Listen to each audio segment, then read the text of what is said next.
Omagyan Timadandasya Gyanan Gyana Shilakaya Chaksu Militam Jena Tashmai Shri Gurave Namaha. Sri Chaitanya Manobishtam Shtapitam Yenabhutale Shrayam Upakadamayam Dadanti Svapadantikam. Jai Shri Krishna Chaitanya Prabhu Nityananda Shri Advaita Gadadhar Srivasadi Gaur Bhaktivinoda Hare Krishna Krishna Krishna Hare Hare Hare Rama Hare Rama. You may have heard me during the kirtan calling out to different divine personalities and holy places and divine divine persons. And we would call out Hare Krishna Mahamantra, the Yuga Dharma. Dharma means duty. And especially in this human form of life, we have special duties more than just the animals, the birds and the insects. We have a duty to our body. The first step in the science of self-realization is I'm not the body. Aham Paramasmi, I'm spirit soul, but the body is a vehicle by which we can achieve mukti or freedom. Go back home, back to the spiritual world. We have dharma, we have duty to our family members as parents. We have a duty to raise our children, to be able to live properly in this world, good education, but also with spiritual realization.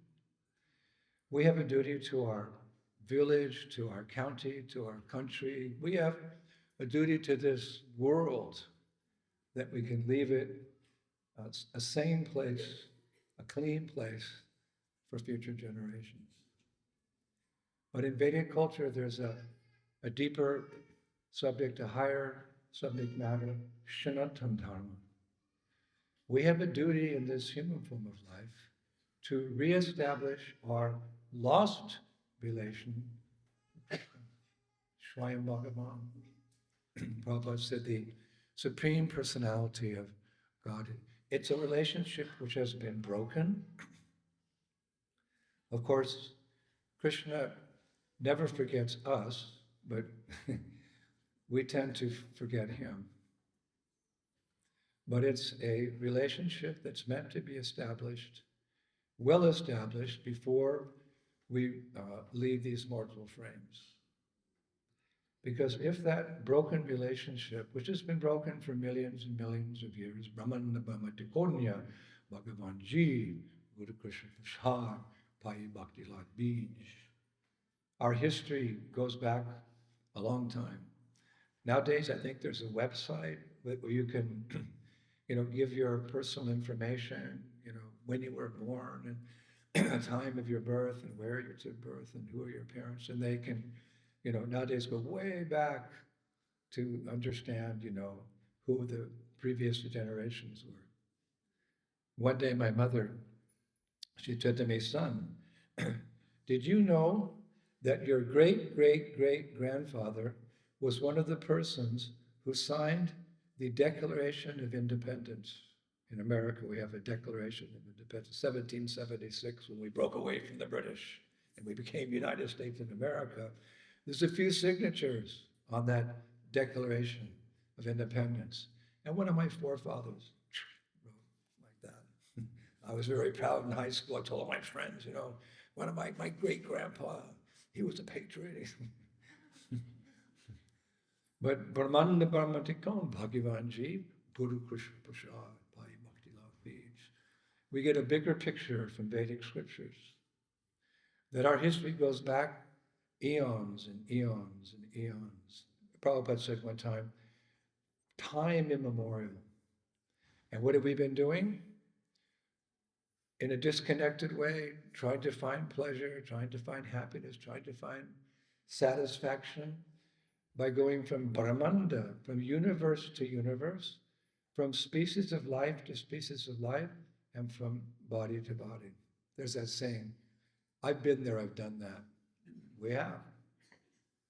When I was a young devotee, Prabhupada said to one of my godbrothers, Vishnu John Maharaj, he said, Vishnu John Maharaj, he was young, maybe we were like 20 or 21.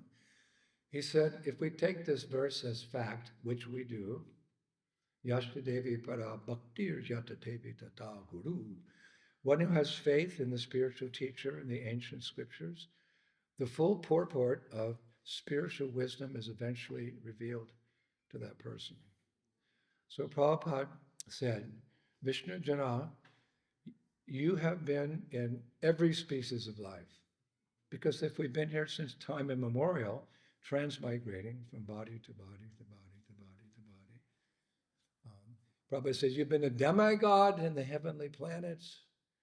You've been an earthling so many times, black, white, yellow, man, woman, short, tall, dumb, stupid. You've been a snake from the lower planets. You've been the bug in the rug. He said, you've done it all. And I ask you now, you've been doing it for eons and eons and eons and eons. Are you happy? And Vishnu John Maharaj said, well, no, quite honestly, I have some pleasure in life, but it's mixed. It's like if you have the ice cream cone and it slips off into the sand, you pick it up and put it on the cone. You've still got this ice cream, but there's some sand in there. So this is a world of duality, up and down, black and white, yes and no, boy and girl. Happiness, hey, but there's distress. So no one can honestly say they're completely happy. It's not working. So if something doesn't work, you change it. Like if my microphone stops working, I knock it around a little bit, and then I tell the sound engineer, can I have a new microphone? So if our pursuit for happiness, satisfaction, knowledge is not working, then we have to find an alternative. And for us, that's Krishna consciousness. So Prabhupada said to Vishnu John, you've done all that over and over and over and over. Why not just give this one lifetime to Krishna and see what happens?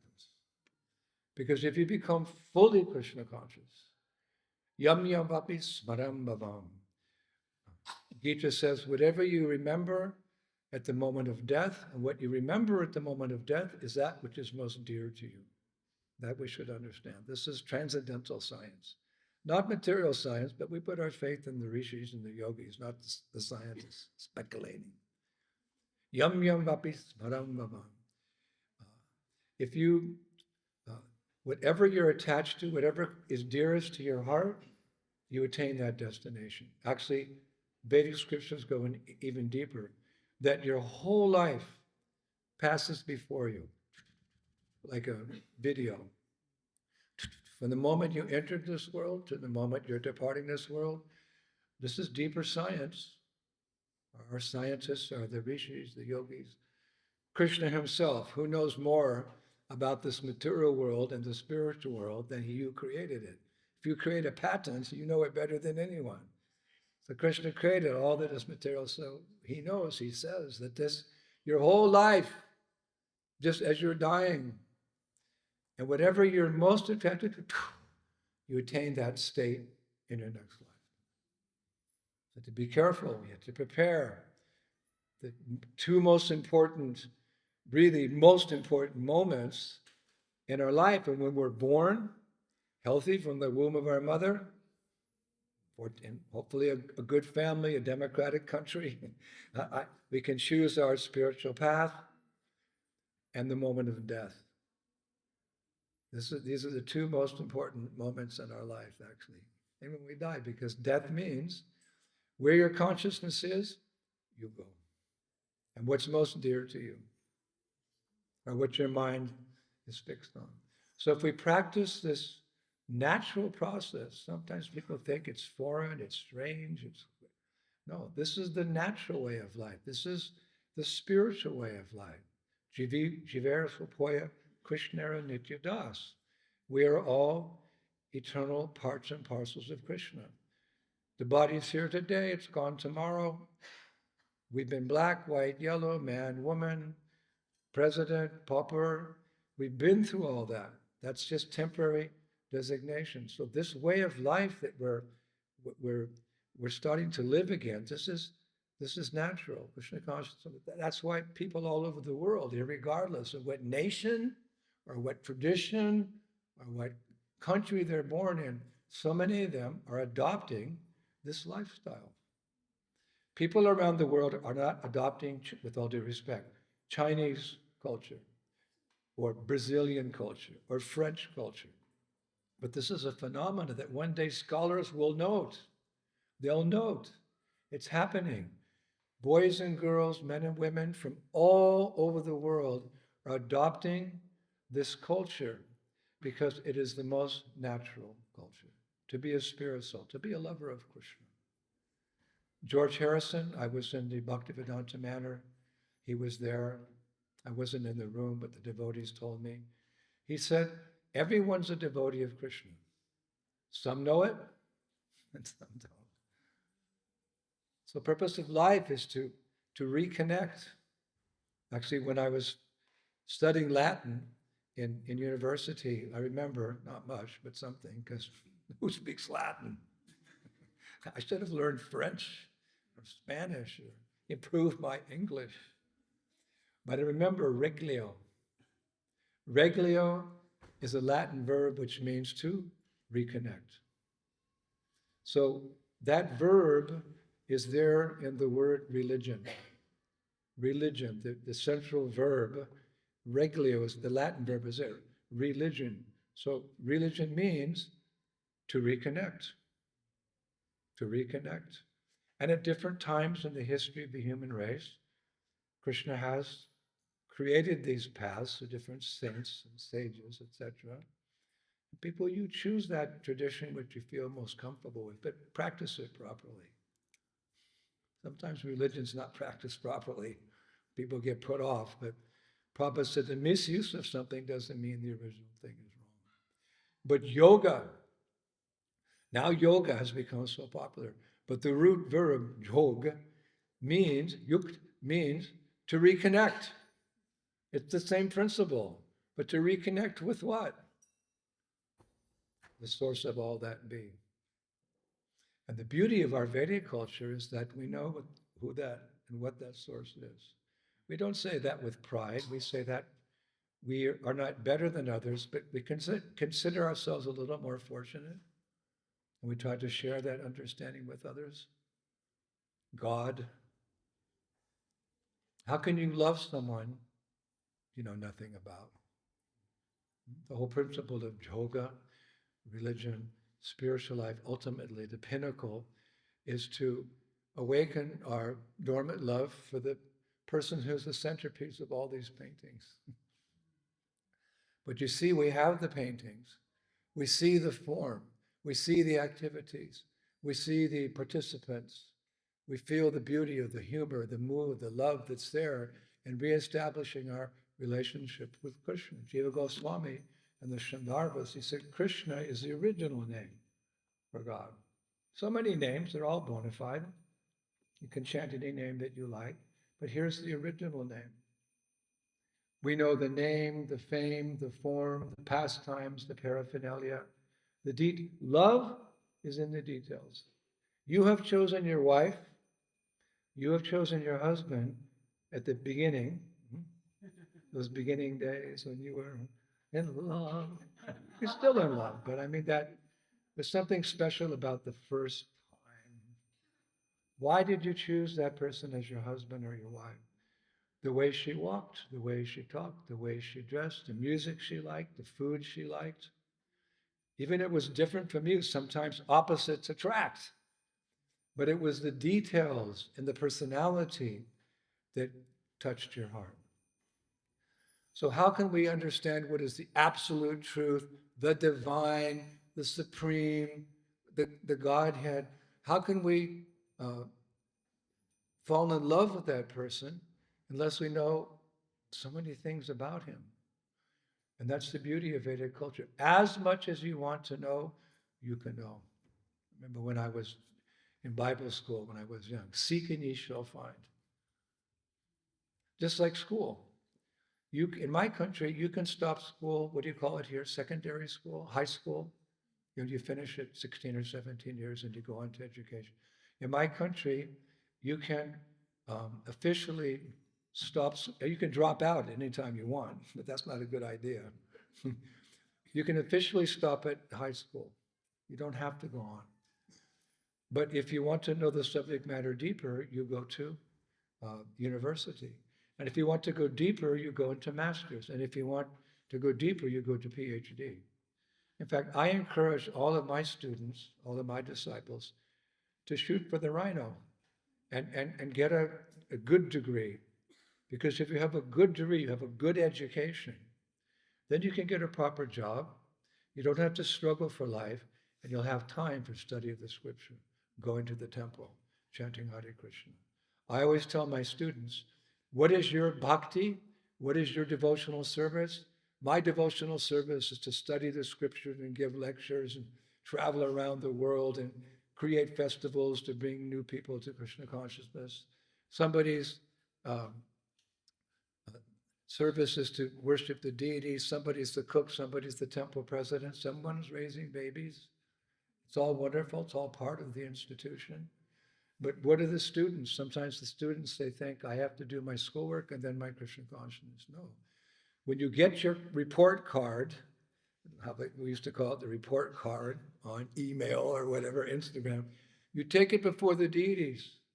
Thakurji, this is my seva to you. I have straight A's. I have some B's and C's, some 70%, but I tried my hardest. And you say in the Bhagavad Gita, offer me with love a fruit, a flower, or a leaf, and you will accept it. So don't get angry, because I did the best I could and I love you, Krishna said. That's your devotional service. Students, you're just as connected, and you should get good grades. You should get good grades. But then there's the other half. That's only half of life. If you want the whole picture, Aham Brahmasmi, I'm a spirit soul. You need spiritual education as well. So when you're in high school, when you're in college, chant Hare Krishna, also study Gita, study Bhagavatam, find a spiritual teacher, take initiation. And when you grow up into your career, you can share in various ways. This is all connecting. But we're fortunate because we have such an inspiration.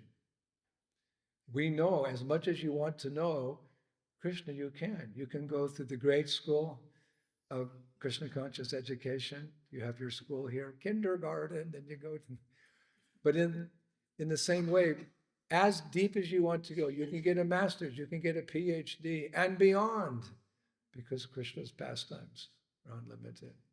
And the whole idea is that we have to fall out of love with the material world and into love with the spiritual world. That's the challenge. It's not easy. We've been here a long time. Old habits die hard. It's difficult to get detached. In fact, Rupa Goswami has a beautiful prayer in Patyavali. That's his personal verse book. He was a great saint, and he had a little book with his favorite verses. I study it constantly because I want to be like him. I don't want to imitate him, but I want to follow in his footsteps. So he has a verse. It's quite, sometimes when sadhus speak, it pinches a little bit. Sadhu means one who by speaking causes you to give up your material attachments. And it hurts a little bit to let go sometimes. But you can only let go of something if you get something better. So there's always a positive pinch, but you get something better.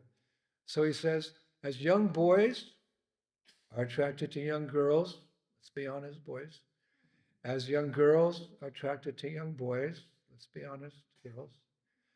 With the same intensity, in the same way, but in a deep transcendental way, with no selfish motivation. No, not to satisfy my senses, Krishna, but with the same intensity, let me become reattached to you. Because Krishna is the original lover.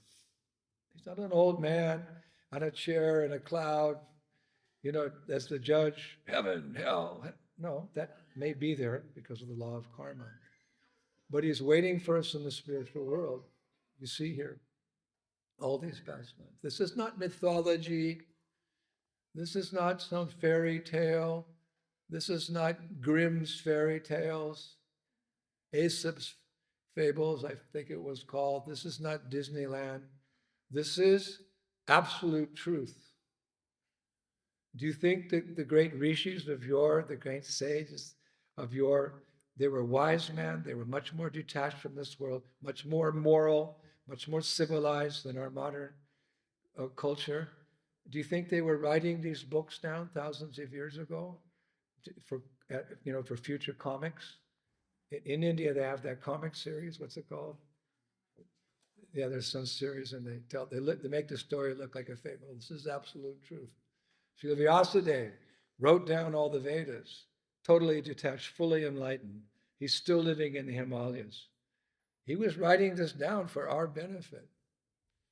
So how do we know? Yashyadevi para bhaktir yattadevi tata guru. We have faith in our spiritual teachers by observing the wisdom they're sharing from the scriptures and the example they set in their lives.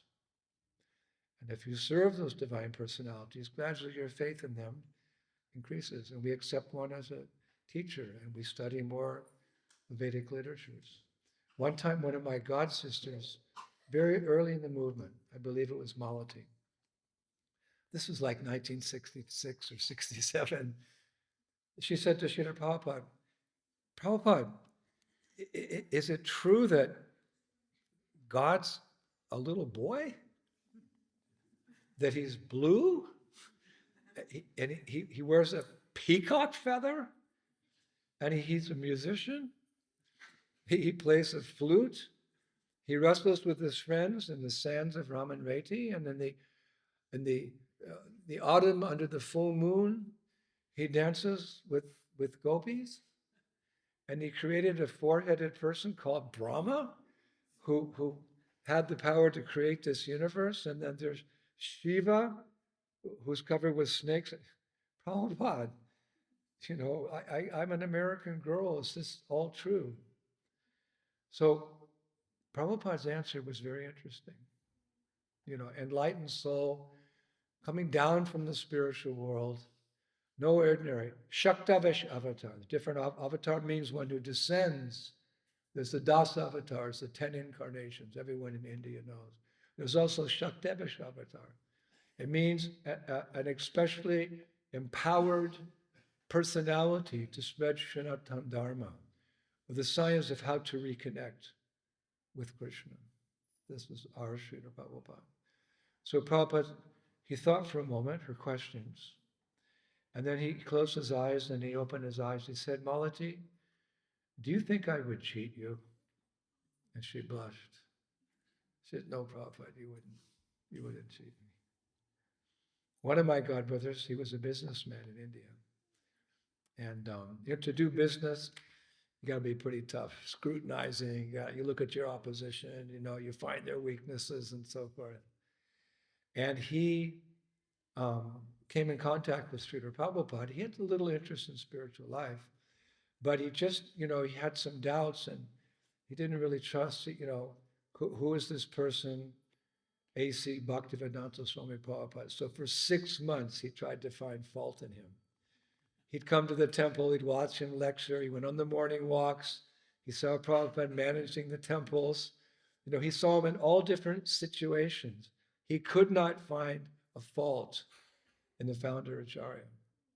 I also went through that phase in my spiritual life. I was interested in yoga, meditation, and with due respect, I went to meet different yoga teachers and spiritualists in India, and I'd always something, okay, bye. It was for name or fame or profit. But this particular godbrother, 6 months, and he came down one day and fell at the feet of Srila Prabhupada. Will you be my spiritual master? Like that. So through them, we understand what is absolute truth.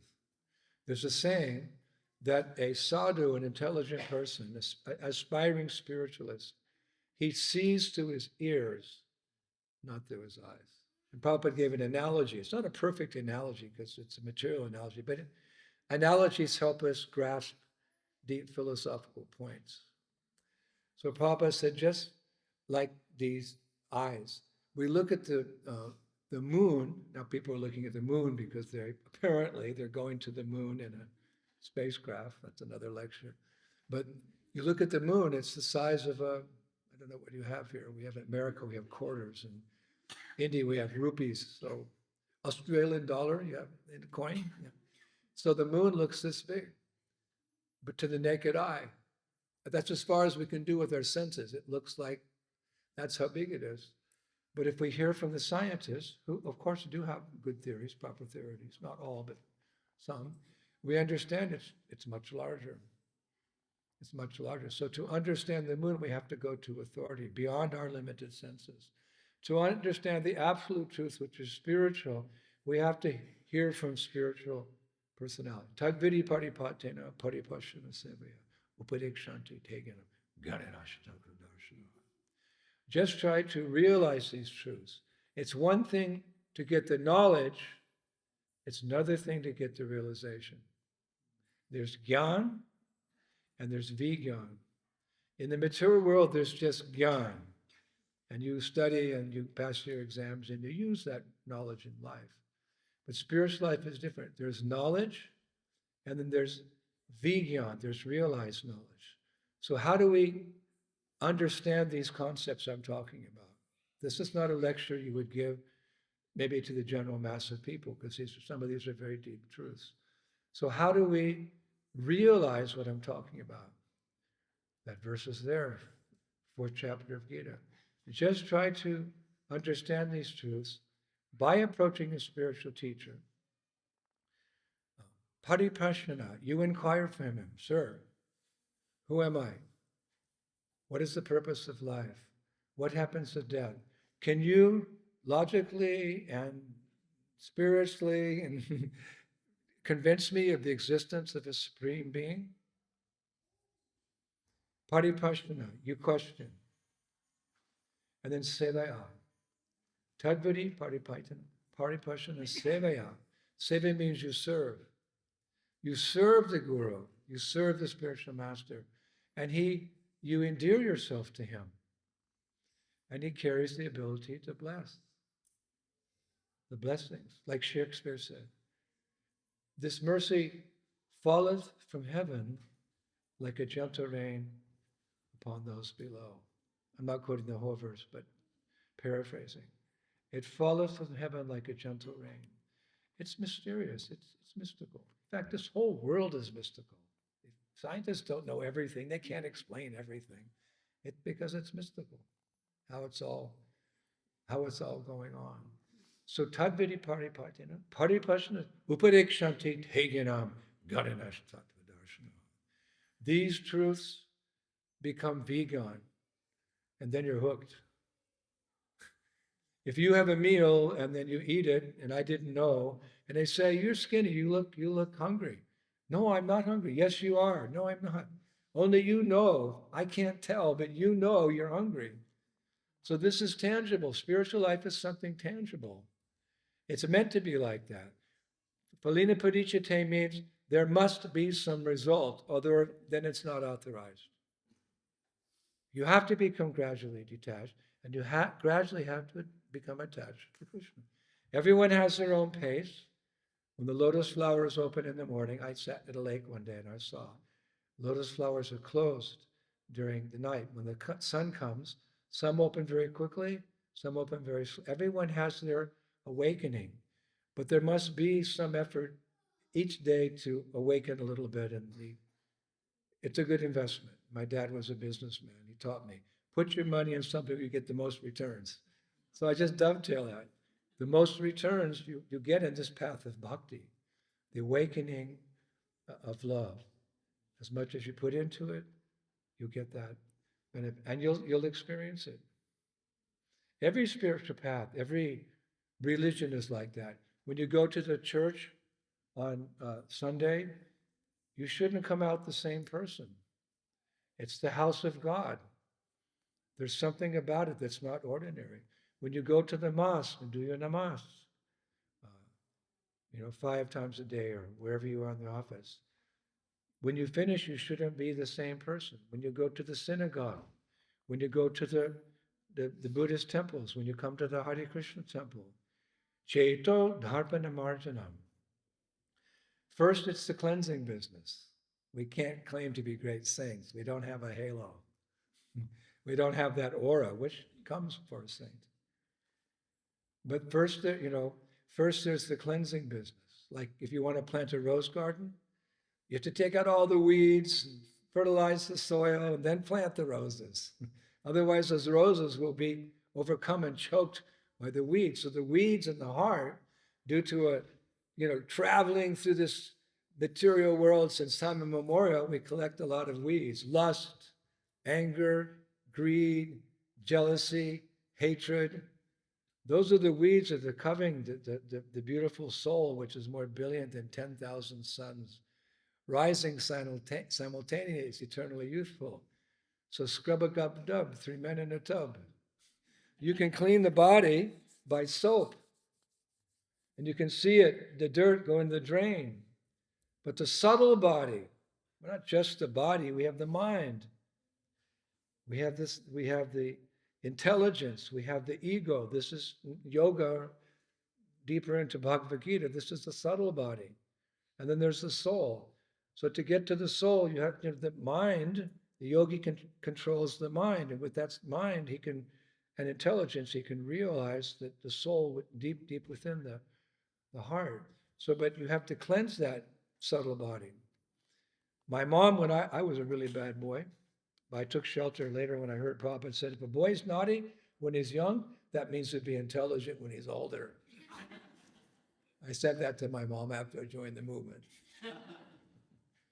We had a very close relationship. So you can, but my mom was hard on me. I'm glad she was. She trained me. And she said, son, if you say that one more time, I'm going to wash your mouth out with soap. Mommy, no. She never did. You can take the stick, stop. We never used the stick. So she would, be very angry. I'm going to wash your mouth. No. One day, because I just wanted to know what it would be like, I went in the bathroom and I chewed the soap. I'm going to be a good boy. So how do you cleanse the inner self? By mantra. Mantra. Mantra means a sound vibration which cleanses the mind, cleanses the mind, the intelligence, the ego, and it's the gateway to the soul. Mantra is a transcendental sound vibration, which literally helps the soul reconnect, because the soul's like in a slumber right now. What is that? In a slumber. It's like if you daydream, you're alive, but you're kind of an illusion. You're covered, right? You have a daydream. Or I had a friend, he would walk at night. He'd be sleeping, but he would be walking. It was really strange. It happens. So material life is something like that. We're alive, but we're living in this illusion. I'm the body, I'm American, I'm Kiwi, I'm... No, Shivera Supoya, you're an eternal servant. Wake up. So how do you wake up that dormant soul who's been in that slumber since time immemorial? With sound. Sound, see Sri Radha Krishna, they're giving us their darshan, last darshan. Sound has great potency. If there's a sonic boom, we start shaking. If you're in a bad mood, hear a happy song. Remember the Beatles? John Lennon. Take a sad song and make it happy. Right? If you're in a bad mood, you put on some good music. If you're in a good mood and somebody plays, a song on the computer or whatever, you're a happy mood. And then you hear the song, she left me all alone. She said she loved me. She took all my money and drove off with my car. Yeah, that happened to me too. Then you get sad. Sound has great potency. It's that sound, by sound we become conditioned, and by sound we become liberated, mukti, moksha. I live next door. My best friend lived next door, John Ferguson. This is going back, 72 years.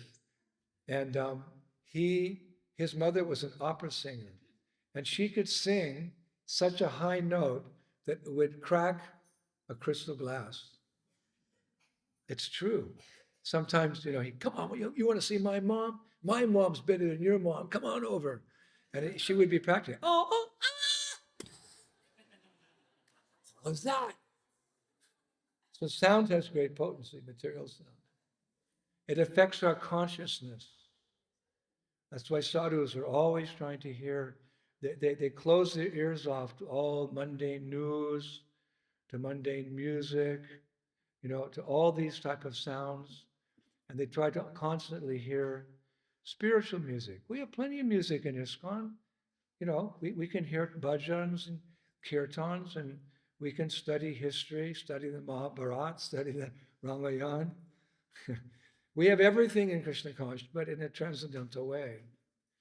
So, if someone's sleeping, time for school. Oh, Mom, get up. Time to go to work. Or if you're in a coma, there's ways, that they can eventually wake you up, but nothing will work to wake up the sleeping soul. But there's one thing that can wake the soul up.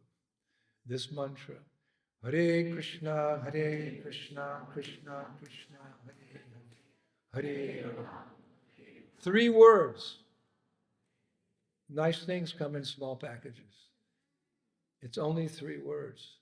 But each word is full of transcendental potency. And the combination, just like you have different ingredients to make a cherry pie, there's individual, there's the cream, there's the cherries, there's the sugar, there's the wheat. They're all nice, but you put them together, you get a cherry pie. So each of these sounds, Krishna, Rama, and Hare, they're powerful in and of themselves. Like it said, you just say Krishna one time, it destroys 2 million lifetimes of karma. Oh, come on, Maharaj. Trust me. To think the glories of chanting Hare Krishna is an exaggeration is actually an offense. You may think like that, but Srila Vyasadeva doesn't think like that. Augusta Muni doesn't think like that. Vashishta Muni doesn't think. What is your opinion? You're like an ant in the corner of this room. What can you understand about humans and cell phones and, shirts? And so, so we have to put Prabhupada said, faith means to put your trust in something sublime. Is material life sublime? We haven't experienced that sublimity. Chut chut, we say in Russian, todo todo in Hindi, a little bit, but not the satisfaction we get from any and every activity in Krishna consciousness. So we can put our trust like that. So that combination, like nitrogen and glycerin, when I was in the army, in the military, I was being trained to be an expert in explosives. And just as a very basic introduction, the instructor said, we have nitrogen and we have glycerin. They're very nice. You put them together, kaboom. So beware how you mix the chemicals, boys. So this combination of transcendental sound, it wakes up the sleeping soul. It takes a while. You have to practice. If I have a jar of honey and I tell you how nice it is, if you just lick the outside of the jar, you're this close, but you could be miles away. You have to open up the lid and put your finger in and taste it. So to really understand the potency of this mantra, which is the Yuga Dharma, it's the process for spiritual enlightenment in this age. Yoga, meditation, study the scriptures. People were more spiritually progressive than us in previous ages. In this age, Harinam, Harinam, Harinama eva kevalam. Kalo nasteva, nasteva, nasteva, gatiranyatha. The saints, the sages, the yogis, the rishis, Krishna, they've all given this very simple process. And kaboom, that sound will wake up. It'll take a while, just like when babies are born. Babies are born, they can see color, but their eyes are not adjusted to see form. I think after a couple of weeks, they can see form. Then they see the face of the mommy, and after a month or two, they're smiling because they can see there's reciprocation. So the sleeping soul, it takes time. You have to have a little faith and you have to chant, and then gradually your spiritual senses awaken because we have a spiritual body. We are the spiritual body. And those senses are awakened. And then you perceive these things, and it becomes Vigyan, becomes knowledge. A, B, C, D, E, F, G, H, I, J, K, L, M, N, O, P, and I forget the rest. Then you have those senior moments in old age. But spiritual life's like that. But even in the beginning, it's so nice. Like Confucius said, the longest journey begins with the first step. By chanting, the first thing you experience by chanting is you become greatly relieved from the miseries of material existence. Stress, anxiety, fear, doubt, they start to disappear, even a new chanter. It's good enough. When I was young, during the summer, I'd be a lifeguard on the beaches in California. I saved many people who were drowning. I was a 17-year-old boy, fit as a fiddle, strong, sitting there, suntan, long blonde hair, I'd jump in the water. I'd say, film this one. I'd go out and I'd rescue somebody, and they were under the water. All I had to do when you rescue someone, because they try to fight you out of fear, they can bring you down unless you go behind them and you put your arm around here, I'm back here, and you arm and you do a side stroke back to the beach. Many times people were just drowning, and I'd come, and on the way back, I'd just make sure their mouth was a little bit above the water. They were saved. They weren't on the boat, they weren't walking on the beach, they weren't dancing in the disco, but they were 1 inch above the water, and they were grateful. So we don't have to be great saints and self-realized souls. That's waiting for us if we stick to the straight and narrow. But it's so pleasant. It's even in the beginning, by associating that with that which is transcendental, we're a little bit above. I remember again Bible class. Jesus said to be in this world, but not of this world. I think, how do you do that? To be in this world, but not of this world. And then one time, I'm really attracted to lotus flowers. I don't know why, but they're kind of mystical for me. I was sitting in the early morning hour studying this lake. You have lakes full, some lakes you can find full of lotus flowers. And I realized the stem of the lotus flower goes into the mud at the bottom of the lake. That's how it's connected in the muck, the silt. And the stem grows up, and then there's the leaves, and above the leaves is the flower. So that you can, it's not in the water. It's not in the lake, technically. So you can say the lotus flowers in the lake, with the locust flowers above the lake. So I got it. Vigyan became realized knowledge. I heard from the priest. To be in this world, good night. To be in this world, but not of this world. I needed a practical example. There it was, the lotus flower. It's in the world, in the lake, but not in the lake. So how to be in this world?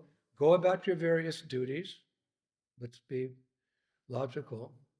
You grow up to those stages, how to be in this world, but above it, by transcendental sound vibration. It resonates. It resonates with the soul. Now they have that sound healing.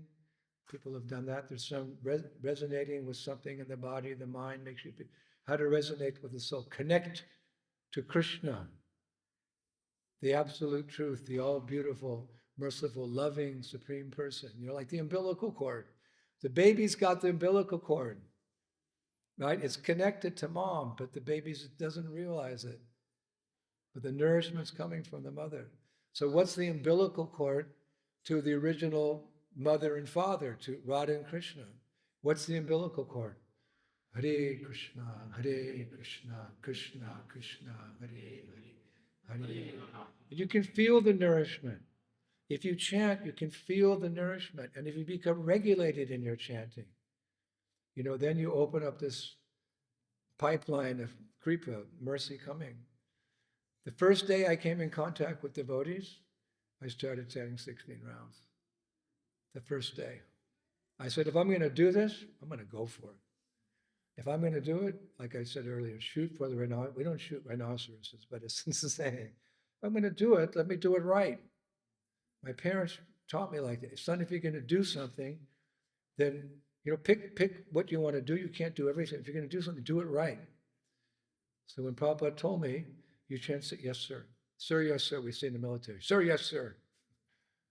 And I can see the benefit. I'm not, perfected soul, but if you, are my beads here? Gautama Shiva, your beads. I have my japa beads. If you, these are not my beads. Let's pretend they're my beads. This is my umbilical cord. Don't cut my umbilical cord. Actually, these were my beads. I gave them to him. If you offered me the choice of $1 million and no japa, or no japa and $1 million, hey, japa.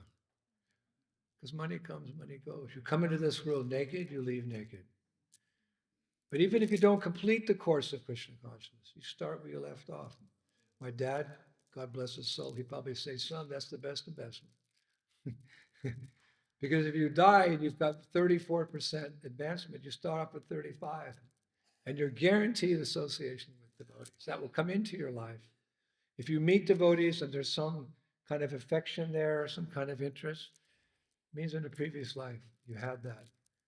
So continue and make this your last life. So Prabhupada said to Vishnu John, make an experiment. You've been all those lives, you've done everything. You've been to the moon and back, he said. You've done all. Just give this one life to Krishna and see what happens. You've given your life to everything else. Every conceivable thing you don't even remember. Just give this one life to Krishna and see what happens. And Prabhupada guarantee you, back home, back to God. And we get back to the spiritual world. Every word is a song. Every step is a dance. And there's a festival like this every day, paraphrasing. It's not imagination. That's some poet's dream. No, it's real. And we're very fortunate to have come in contact with a personality who came from the topmost planet. There's unlimited planets. But the topmost planet, Krishna is so kind that he allows himself to deal with his devotees in a very loving, intimate way. So we're blessed.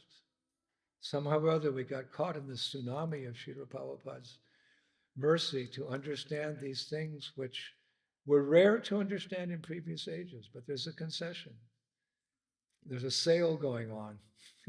Kali Yuga is the worst age. But to make it easier, because life still has the same goal, there's a sale. Like after New Year's, we have a sale in America, or in England. I think it's black something. I don't know what it is. But you can come at the same thing that was $2 now is $1, or $50 now is $25. So that same pristine, pure, divine, realized consciousness that was there in the days of yore, you can get it in Kali Yuga by sitting down with your beads. Even if you can just do one round, don't disconnect the umbilical. You just take one round or two a day. Hare Krishna, Krishna Krishna, Hare Hare, Hare Ram, Hare Krishna, Krishna Krishna, Hare Hare, Hare Ram. I've been doing it. Kalas has been doing it for 54 years. You're either totally crazy, Coca-Cola, Coca-Cola, Coca. You can't do it. Or there's something to it. There's something to it. So keep on the straight and narrow. Be good, be moral, be civilized. And one step above, Suddha-sattva, engage in transcendental activity. You've got a great opportunity here. Look at this jewel of a temple. And what is this temple? This temple, this project, is the love of Kalasamvara for his spiritual master, Srila Prabhupada. I say that quite frankly. It's manifest his love for his guru. His debt is being paid, because you can never repay the debt to the spiritual master. He's given us so much, but we try. So this project, I see it as Kalasamvara's love manifest for Srila Prabhupada. And that deserves a big round of applause.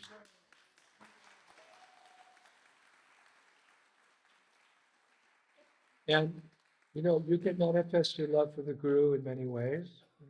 Through book distribution, through raising a Krishna conscious family, through farming, taking care of cows. But once in a while, a rare jewel comes across. And that should be noted. You look at how artistically beautiful this temple is. We hear in the scriptures how beautiful Vaikuntha is, and look, we can't imitate it, but this is something very close. Look how beautiful, artistic, when you see the dresses of these deities, you see the jewelry, you see the flowers, you see the gate, you see the paintings, you see the design, you see how the community's being run in a very intelligent way, but a very loving way. This is one big loving family. We have to acknowledge the leader. Kalasambhara Prabhupada told us any program's only as good as the leader. So sometimes when you're with someone all the time, sometimes you may just kind of forget, familiarity. But let me tell you, you are blessed to be working under Kalasambhara.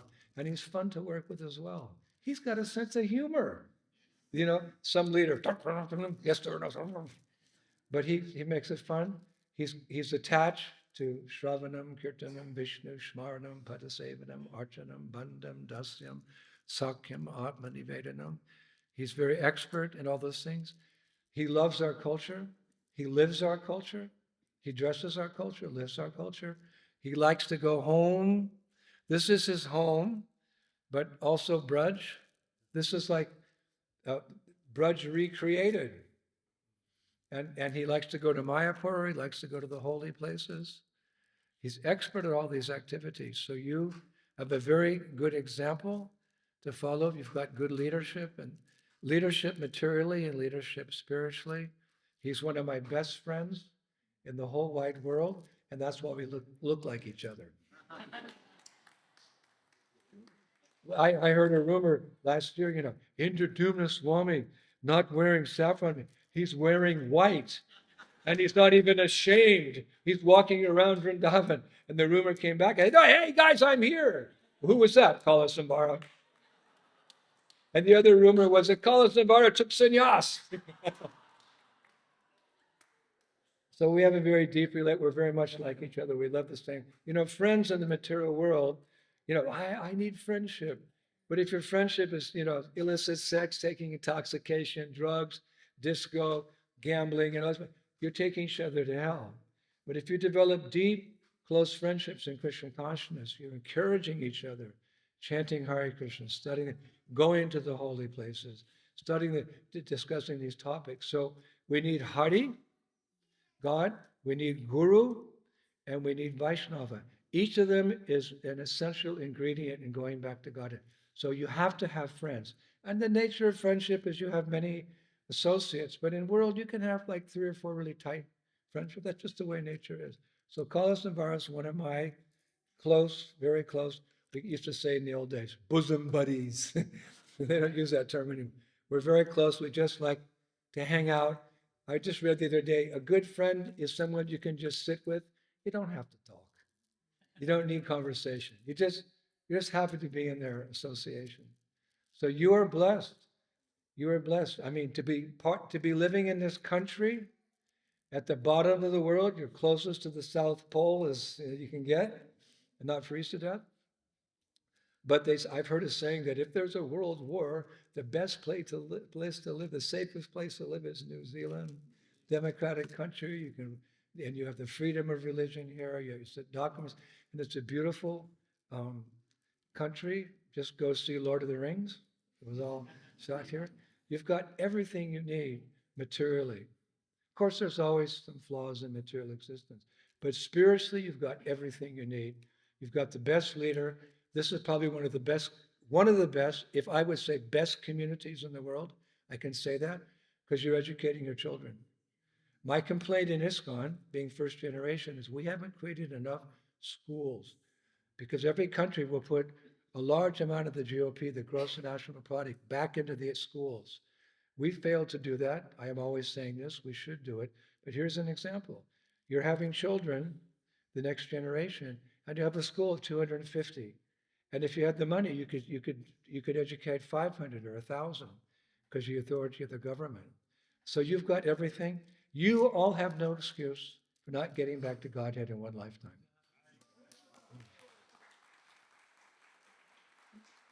Bhakti-siddhanta Saraswati said that. I'll finish with this. He was at an initiation ceremony. I read it in Harmonies. He said, I see no reason why all my disciples cannot go back to Godhead in one lifetime. So follow the leader, follow Kalasamvara.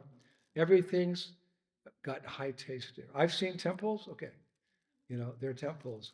But this temple's high culture, beautiful, artistic, and that's coming from Kalasamvara. This is his offering to his spiritual master. And having just done this in the school and overseeing, it's not easy to manage, a lot of headaches. I say that he's already got a ticket back home to Goloka Vrindavan and to serve Prabhupada there, hand the flower to Prabhupada, who hands it to a gopi, who hands it to Lalita, who hands it to Srimati Radhe. That's our Kalasamvara. Thank you very much for having me here. Maybe I'll do a few more classes in kirtan. That kirtan was a warm-up because you guys don't dance enough. Yeah. The Swami step, Prabhupada was 80, but you can do, I want to see people hanging from the rafters, flying through the air. That's kirtan, because kirtan is where we get the taste to go back home, back to God. Thank you very much. Hare Krishna. Srila Prabhupada K. Oh, Premanande.